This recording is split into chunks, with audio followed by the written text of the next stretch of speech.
Welcome to The Gangster, Book 6 in the Galactic Football League series. Written and performed by Scott Sigler. The Gangster is suitable for ages 12 and up and contains graphic violence. The Gangster is also available as a signed, numbered, limited edition hardcover while supplies last.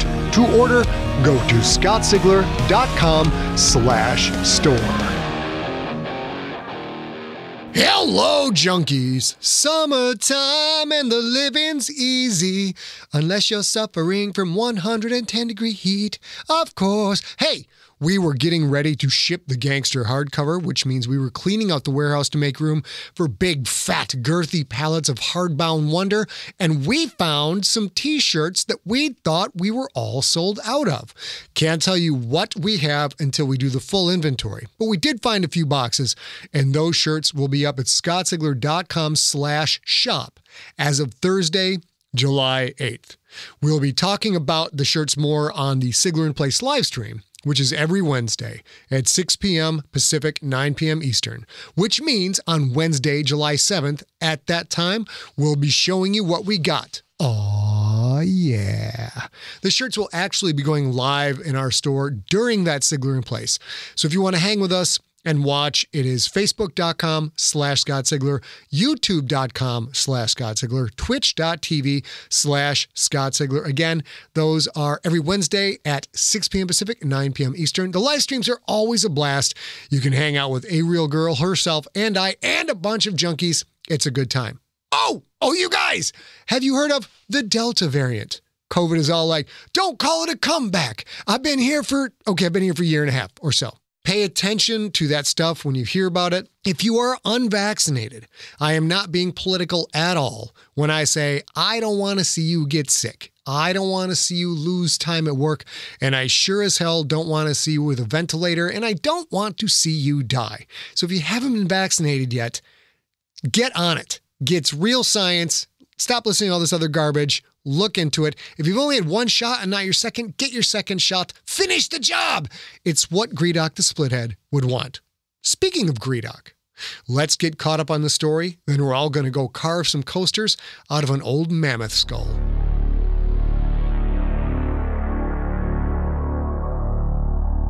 Previously on The Gangster, Gredok has the upper hand, but the fight isn't over. He must make a decision on Quentin's fate, and do so before the prison forces rally. Blood will flow next on The Gangster, episode number 31.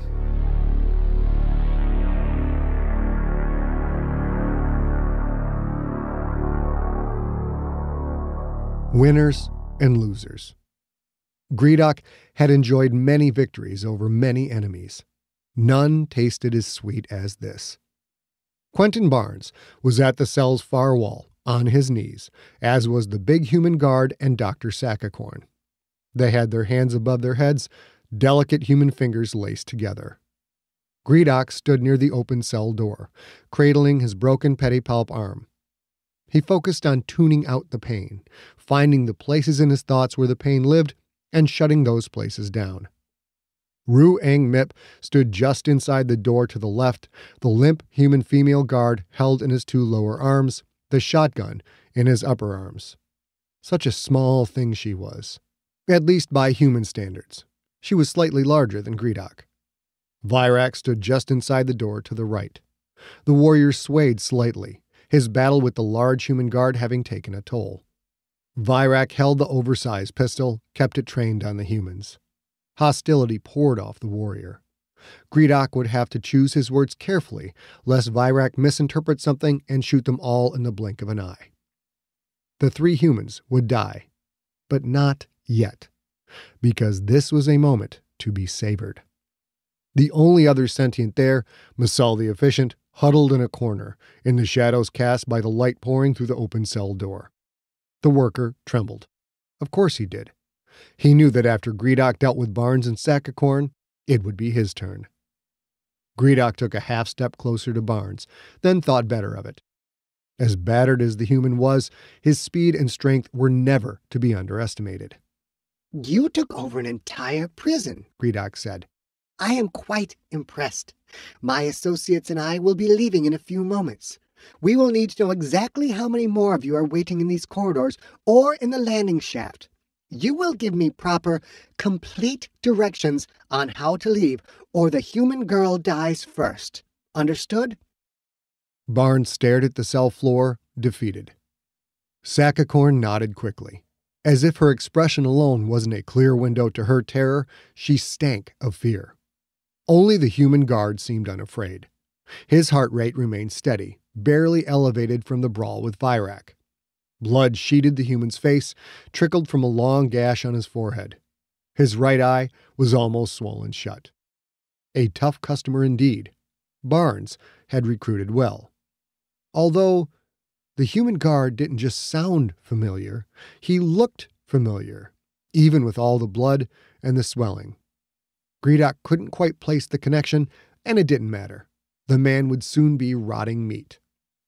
Be aware, the leader said, that if anything unexpected should happen, say, disabling sonic emissions or this room filling with gas, you will all die instantly.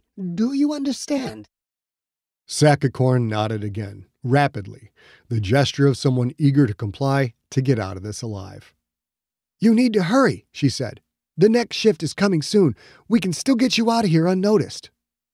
As if Gredok would rush this, as if he would miss one moment of this.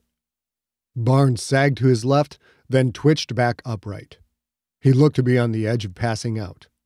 Had Ruang Mip's headbutts given him another concussion? If so, good. The more pain the former quarterback suffered, the better.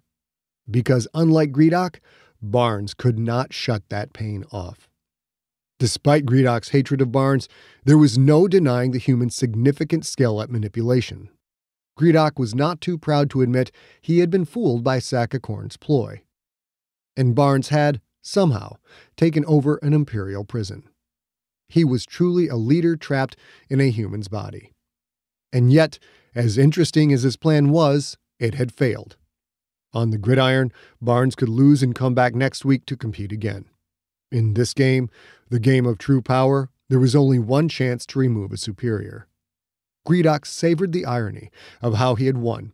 As small as he was compared to the walking human monster, it had been Gredok's physical attack on Barnes that had turned the tables. Satisfying beyond measure. Barnes's eyelids fluttered.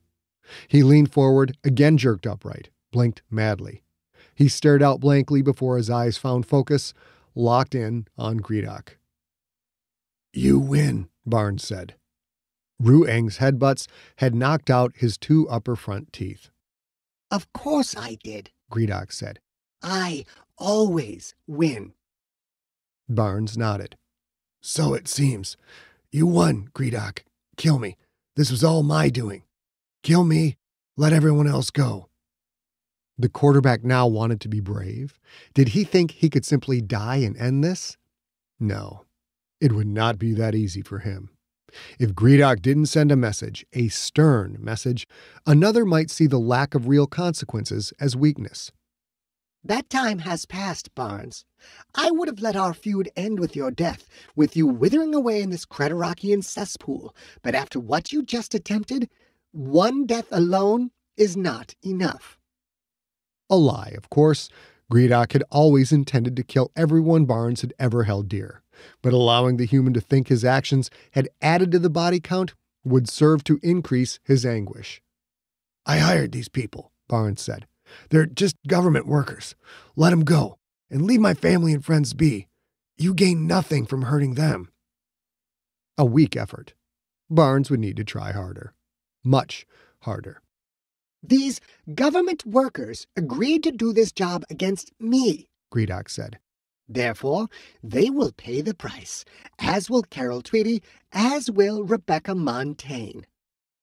Gredok watched fury rise in the quarterback's eyes. And not just them, Barnes, Gredok said. Your child will pay as well. The fury vanished, instantly replaced by dread. There it was, the true sign that Barnes knew he'd been beaten, that Gredok was going to destroy everything he had ever loved. Leave them alone, Barnes said. Please. Gredok felt the light orange swirl on his cornea. He did nothing to stop it. Some emotions needed to be shared. And there it is, what I came for, Gredok said. Genuine begging. No acting this time, I see, although I am impressed with your skills in that department. But now that I have heard the real thing, no substitute or fakery would ever slip by me again. Barnes breathed faster. He'd lost any sense of hiding his emotions. Fear, panic, desperation. All utterly delicious. "I'll do anything," Barnes said. "Anything." The hollowness in his voice.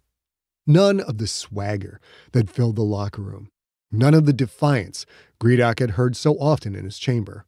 None of the command that resonated throughout Ionath Stadium while the Krakens did battle. This human was, perhaps, the greatest foe Gredok had ever faced, yet here he was, defeated and pleading for mercy. Mercy he would not receive. Barnes was shattered. I have not built my empire by being cavalier about betrayal, Gredok said. I have standards, Barnes. Standards that must be met. In my experience, no matter who is present, word always gets out. And word will get out that when I am challenged, I retaliate not just against the challenger, but against everyone and everything that the challenger holds dear.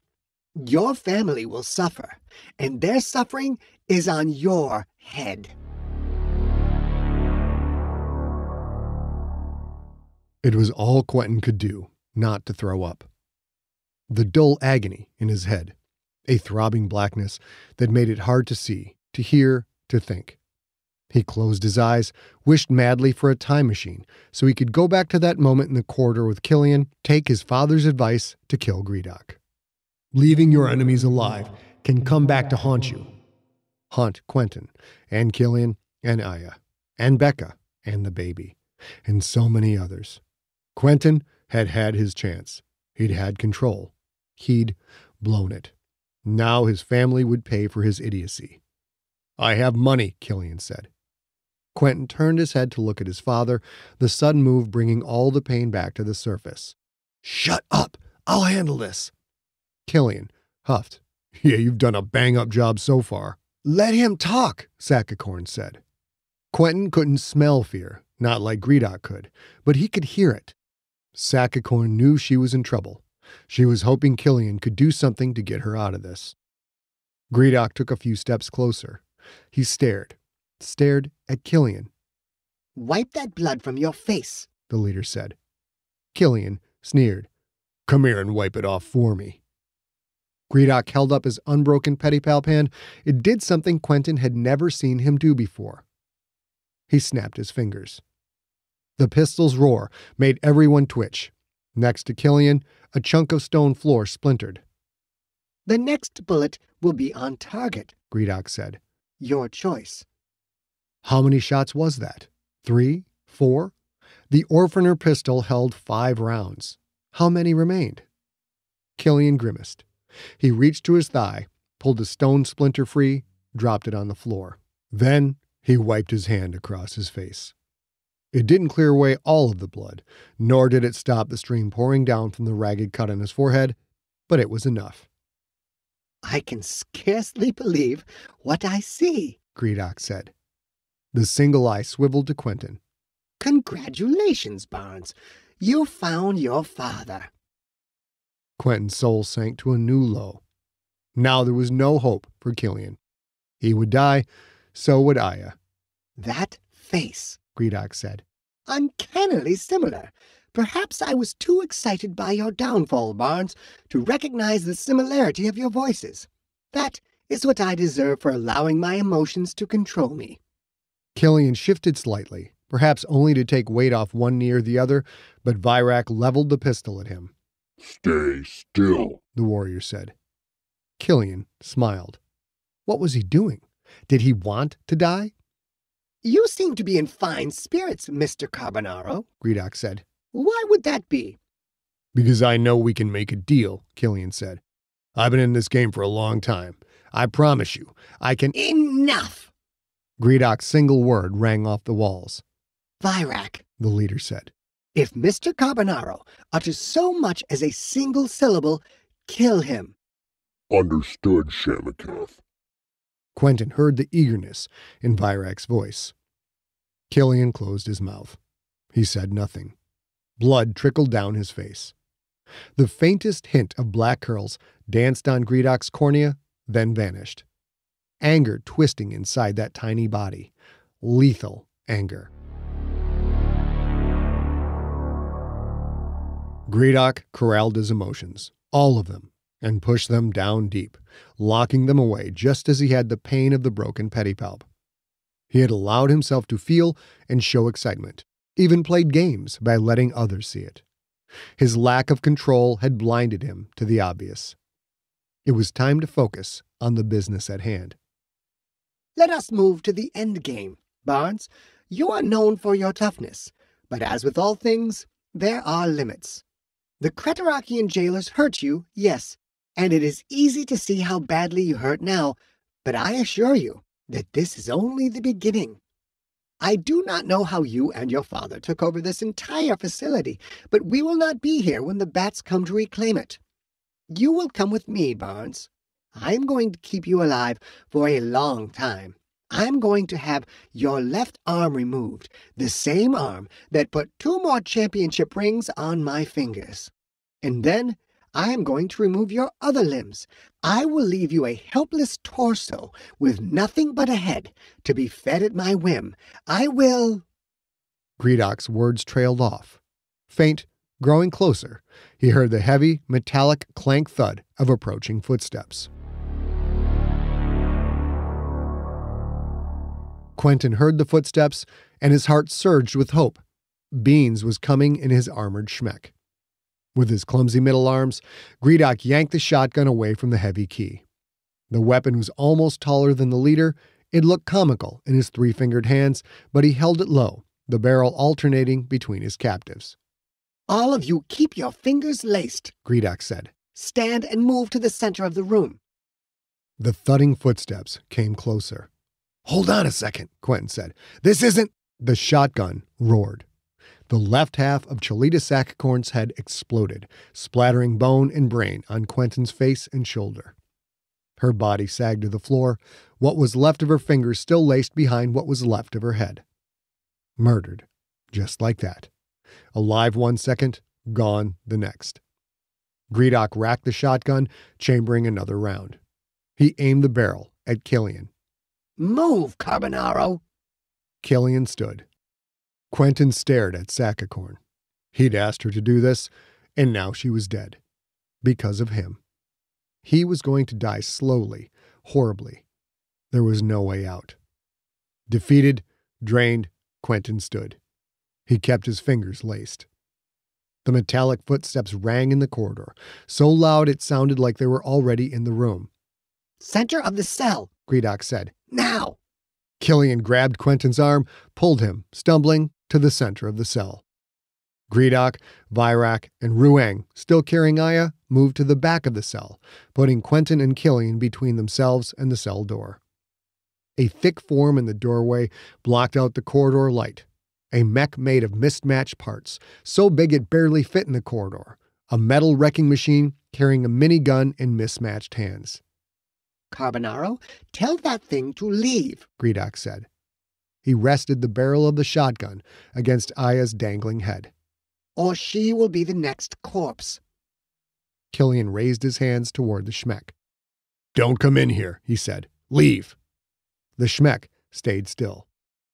Quentin heard Beans's amplified voice. If they die, you die. That would seem to be the case, Gredok said. So let us work together to make sure that does not happen. So calm, so in control. What had Gredok been through to make him this way? Beans, just go, Killian said. They'll kill Aya if you don't. Go back to the ship. That's an order. The Schmeck paused for a moment, then backed away, out of sight. The corridor's rectangular patch of light again graced a floor streaked with blood and bodies. Metal footsteps echoed off down the hall. Gredok handed the shotgun back to Ruang. The heavy key still held Aya in his lower arms. His upper arms aimed the shotgun at Quentin. Carbonaro, The leader said. I assume that misshapen mech is under your command. I will keep you alive until we can get back to my ship, and you will ensure your armored associate stays clear. In exchange for this service, I promise I will leave the girl and you at the airlock unharmed. Do we have a deal? Her and my son both, Killian said. The only way you get out of here is with my help. Quentin and the girl, both. A fresh wave of nausea rolled through Quentin. His head hurt worse than before. The violence, the pain, Cholita's death, the dead Sklorno. It had all gone so horribly wrong. He'd accepted he was as good as dead, and yet here was his father, the man who'd abandoned him as a child, who'd been absent his entire life, standing strong, trying to keep Quentin alive.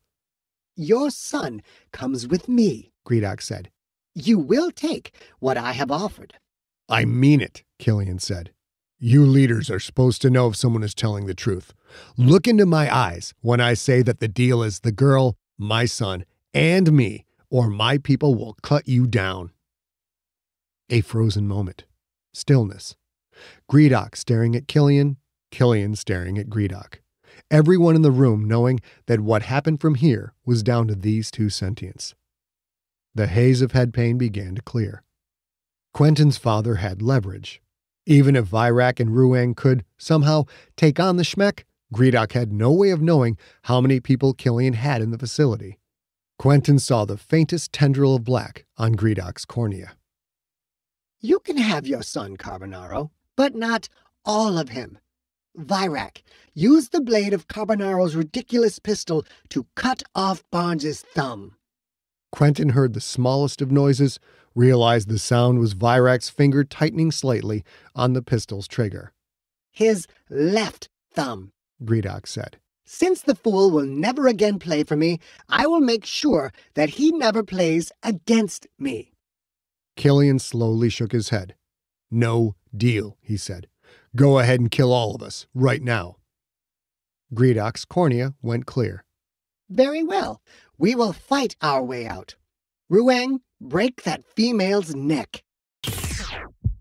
Reality again slowed to a sticky sludge. Killian, body tensing, as he started to launch forward. Lines of power flared across the room, the lines that seemed to show Quentin all possible paths, all courses of action. Those lines wavered, seemed to seek out a way that he could survive this, could keep his father and Aya alive. The lines flicked, they vanished.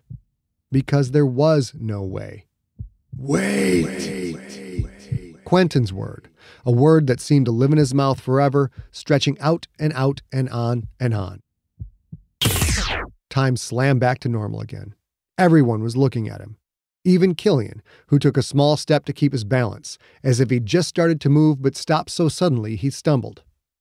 A single word.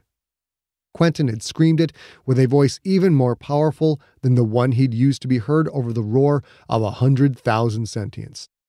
Never before had he spoken while lost in that strange, slow-motion alter reality. That single word had stopped his father from a suicidal attack. Or had it? When in that bizarre zone, had Quentin seen his father stop, or at least start to stop, an infinite instant before Quentin had spoken? Had Killian also seen there was no way to win? Quentin couldn't say for sure. What he did know is his shout had stopped the heavy key from snapping Aya's neck. Wait, just wait, Quentin said, speaking so fast he barely understood the words himself. Aya didn't deserve to die. Not for him. Neither did his father. For all of Killian's faults, his life was in danger only because he was here, trying to help his son. Quentin glanced at Sakakorn's body and at the Sklorno. Dead.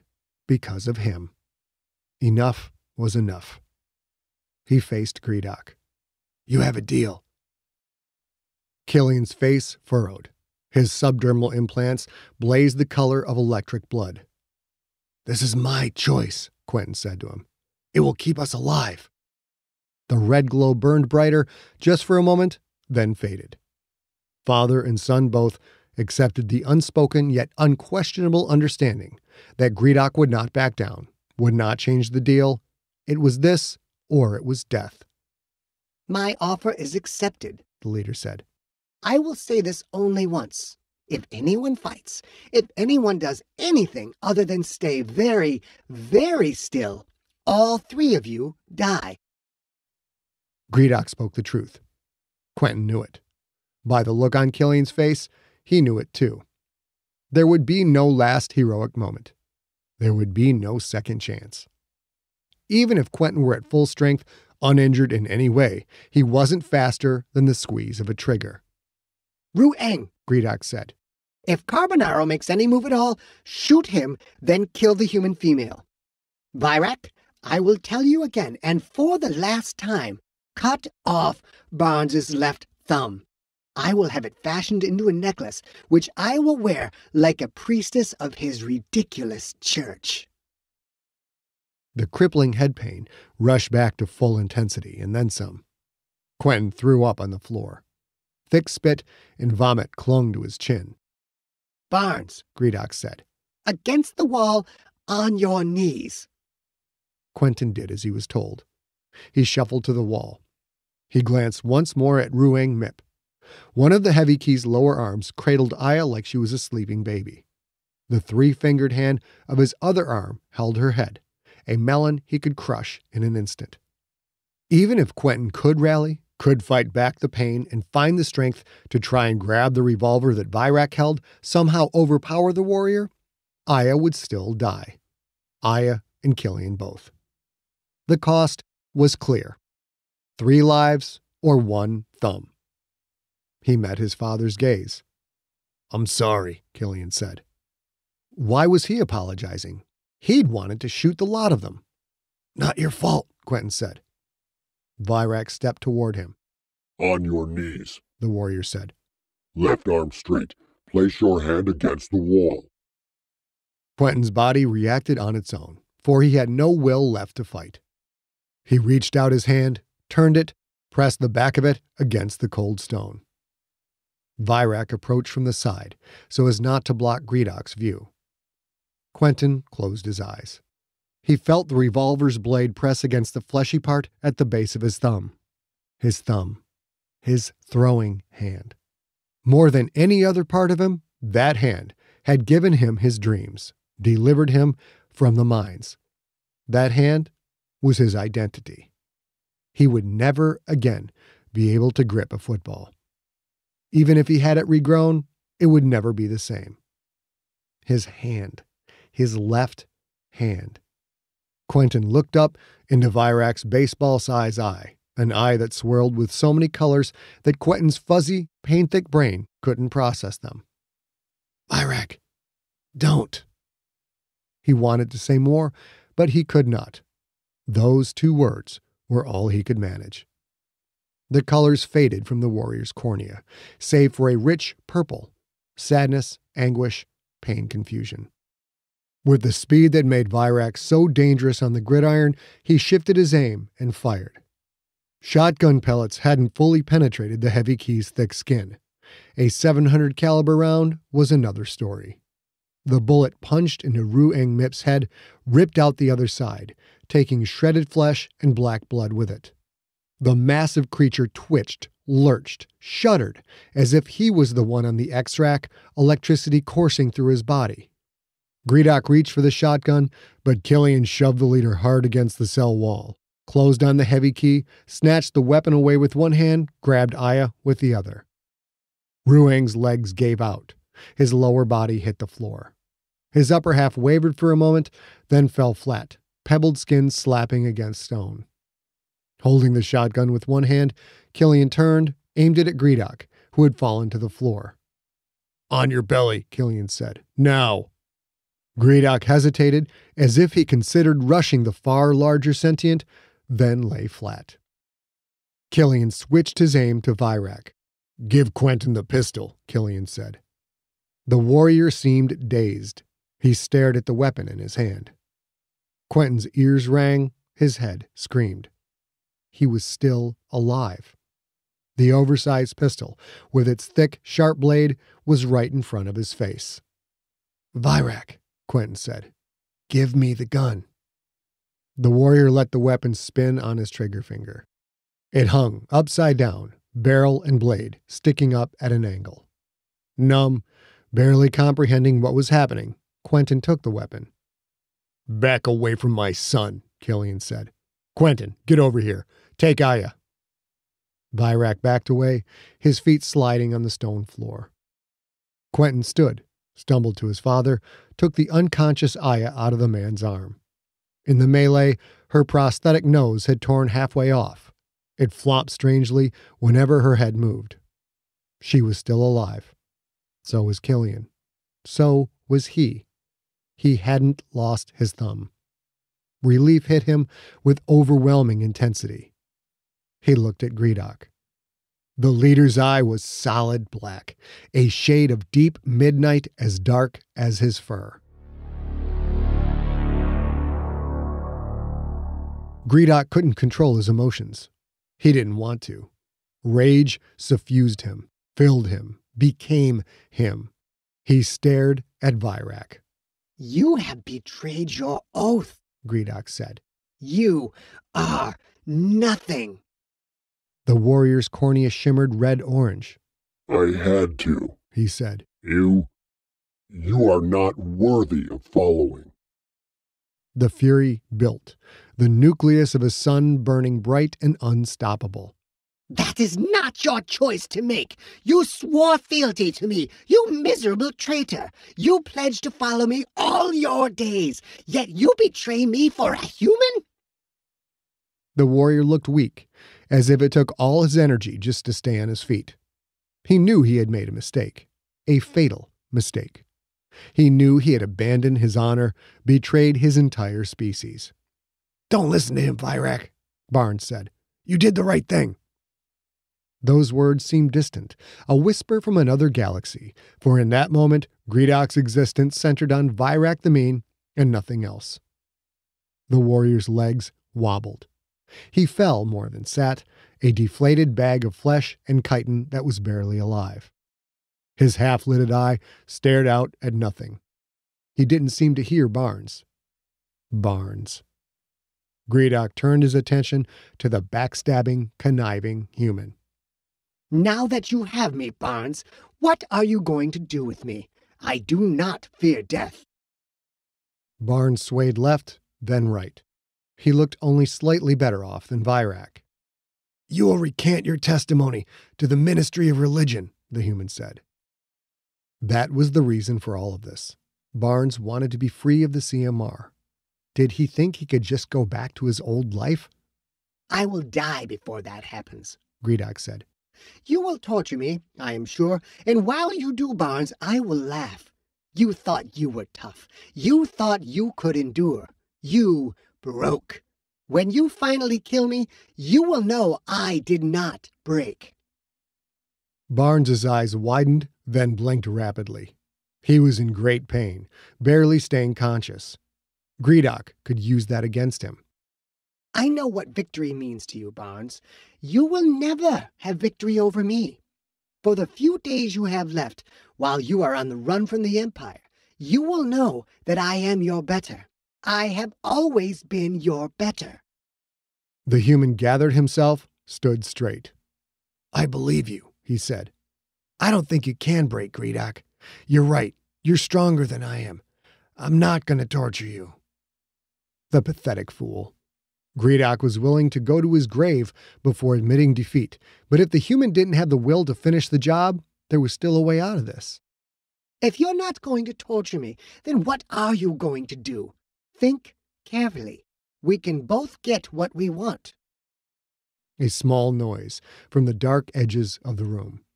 Masal, still in the shadows, shaking like mad. Gredok had forgotten all about him. It didn't matter. The worker could do nothing. Masal was useless. Just like Virak, just like Hokor, just like everyone. Quentin looked from Masal back to Gredok. The leader met the human stare. "Well, Barnes, Do you want to make a deal, or are you going to run your mouth until I die of boredom?" Quentin smiled a broken-toothed smile. "You won't die of boredom," he said. "As for what I'm going to do, you'll see soon enough. Killian, get Beans in here to move these bodies, and tell him to find restraints that will work on Gredok. We got what we wanted. Let's get off this rock."